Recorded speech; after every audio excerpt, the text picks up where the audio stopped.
Hai, Assalamualaikum, salam sejahtera, salam gadang untuk semua. Welcome back to my channel. So, kalau kau tengok tajuk kat bawah ni, ada dua topik yang berbeza yang akan dibincangkan hari ni lah. Satu adalah mengenai Mesut Ozil dan juga satu lagi adalah mengenai Arsenal. Game malam ni, yang mana kita akan berjumpa dengan Rapid Wien, salah satu kelab yang berasal dari Austria, untuk game pembukaan kita dalam saingan Group Stage Europa League.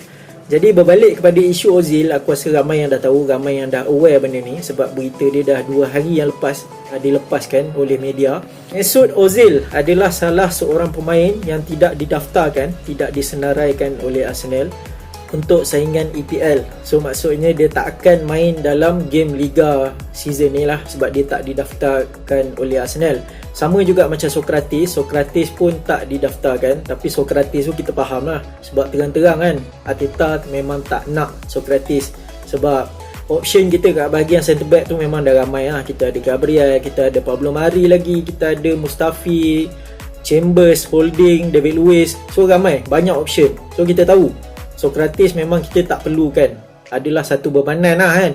Jadi apa cerita Mesut Ozil? Mesut Ozil, walaupun game-game kita sebelum ni kita nampak flat, kita nampak kekurangan player yang boleh create chance dalam team, tapi Mesut Ozil diketepikan. Yang bagi aku ini adalah muktamad lah, jawapan muktamad daripada Arsenal, yang mana dia orang takkan pakai Ozil untuk musim ni.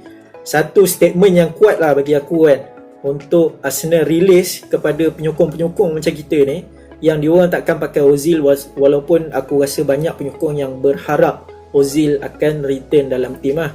Tapi lepas daripada dia tak terlibat dalam squad yang didaftarkan untuk EPL, lepas tu dia pun tak terlibat untuk Europa League, dia pun sama juga tak didaftarkan. So kita boleh berharap dia akan diturunkan untuk saingan FA Cup dan juga Carabao lah. Tapi kalau kau tengok dalam saingan Carabao, ada 2 game yang kita dah hadap lah musim ni. Kita jumpa dengan Leicester City dan juga Liverpool. Dua-dua game Ozil tak nampak patang hidung pun tak terlibat langsung dalam squad, walaupun sebagai seorang substitute pun dia tak terlibat. So bagi aku, dia punya career dekat Arsenal memang dah habis lah. Memang dah muktamad, memang dah firm. Memang Arsenal memang tak nak pakai dia lah. Satu cara yang tak cantik lah untuk seorang pemain yang decorated lah macam Mesut Ozil, sebab dia punya famous dia tu kat dalam dunia bola sepak tu tak disangkal lagi. Kalau kau tengok follower dia kat Twitter, lagi banyak daripada follower Arsenal sendiri kat dalam Twitter. Itu je dah cukup untuk membuktikan famous Ozil ni besar mana kan. Sebab aku rasa fan-fan lain daripada kelab lain pun banyak je yang suka Mesut Ozil ni, apatah lagi kita kan, sebab Ozil main dekat Arsenal. So bagi aku adalah satu benda yang sedih lah kan, kita tak dapat tengok Ozil lagi dalam jersey Arsenal.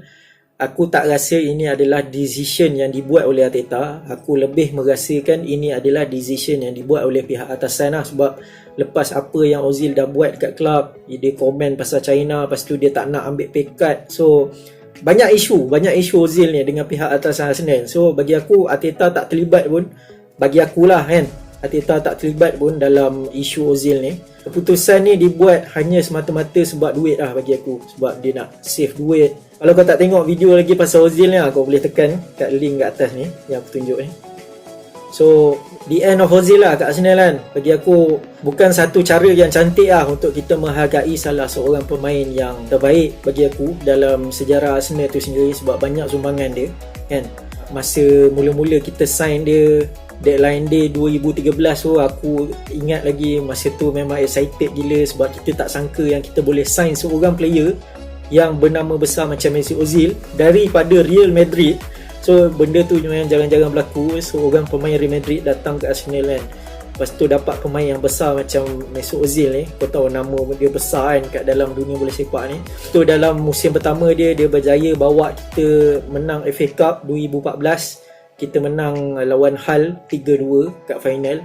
So dalam masa yang sama, dia tolong kita untuk tamatkan kita punya Buddy Trophy, yang mana kita tak menang trofi sejak daripada FA Cup 2005 sampai 2014 lah. 9 tahun Buddy Trophy kita. Ada kenangan manis lah antara Arsenal dengan Ozil ni. Jadi tak boleh nak buat apa lah. Aku pun tak boleh nak fanatik ingat pasal Ozil ni, sebab aku pun sebagai seorang penyokong Arsenal kena sokong kelab juga. Dalam masa yang sama aku sokong Ozil. So dia tak balance lah kat situ kan. Kau nak sokong siapa, belah kelab ke, belah Ozil ke. Tapi kita tak boleh buat apa-apa lah. memang benda ni kalau kita bergaduh sekalipun memang takkan datang manfaat lah. Sebab benda ni memang bagi aku hubungan tu dah tak cantik lah daripada dulu lagi antara Ozil dengan Arsenal ni. Jadi bagi aku memang dah tamat lah carry Ozil kat Arsenal. Jadi kita tutup cerita pasal Ozil.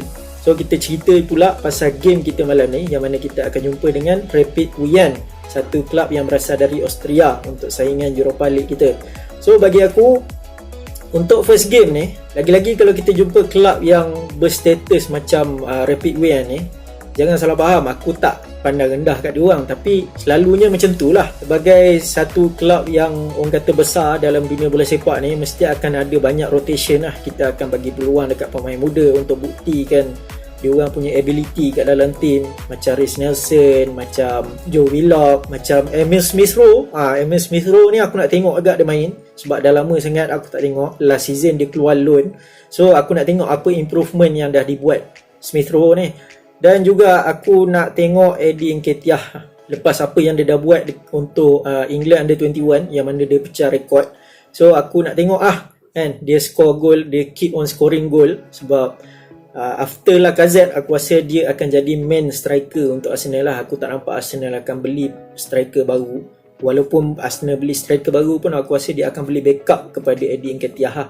Yang lain-lain aku rasa bahagian centre back kita akan ada masalah yang besar, yang mana Rob Holding kita tahu daripada game City hari tu dia injured. Lepas tu kita ada Gabriel dan juga David Luiz. Tapi aku expect diorang ni akan direhatkan. Tapi kalau tengok kepada option, Pablo Mari injured, Mustafi injured, Holding injured. Lepas tu Chambers dikatakan dah kembali ke full fitness, tapi aku macam tak pasti sama ada dia main ke tak. Aku macam 50-50. Lepas tu kita ada Sokratis, tak didaftarkan dalam squad Europa League. Kita ada Saliba pun tak didaftarkan dalam squad Europa League. Jadi tak banyak lah option kita kat bahagian centre back kan. So aku tak expect Gabriel dan David Luiz akan main, sebab aku expect dia akan direhatkan untuk dia orang main dalam game Liga lah. Tapi mungkin dia orang dipaksa untuk bermain lah, sebab kita punya lack of option kat bahagian centre back tu, sebab ramai sangat yang injured. So tengok kita tengok macam mana. Maybe akan ada surprising return lah, Pablo Mari ke, Mustafi ke. Sebab diorang pun dikatakan dah nearing return lah, dah nak dekat kembali ke full fitness. Keeper aku expect Runarsson akan start, sebab sejak dia masuk team, aku memang kesian juga kat dia, sebab dia memang tak ada peluang untuk main dalam team. So aku nak tengok juga ability dia apa kan, apa yang membuatkan Arsenal tertarik untuk beli Runarsson Sama juga macam left back dan juga right back, akan ada rotation yang berlaku. Tierney dan juga Bellerin akan direhatkan, digantikan dengan Maitland-Niles dan juga Sead Kolasinac.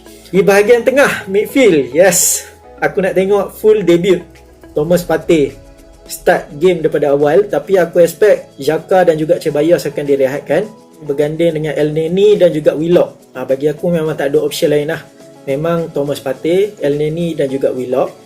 Lepas tu front three aku nak tengok Nelson, Nketiah dan juga Pepe maybe, sebab nak naikkan confidence dia. So kita akan bagi dia peluang untuk main.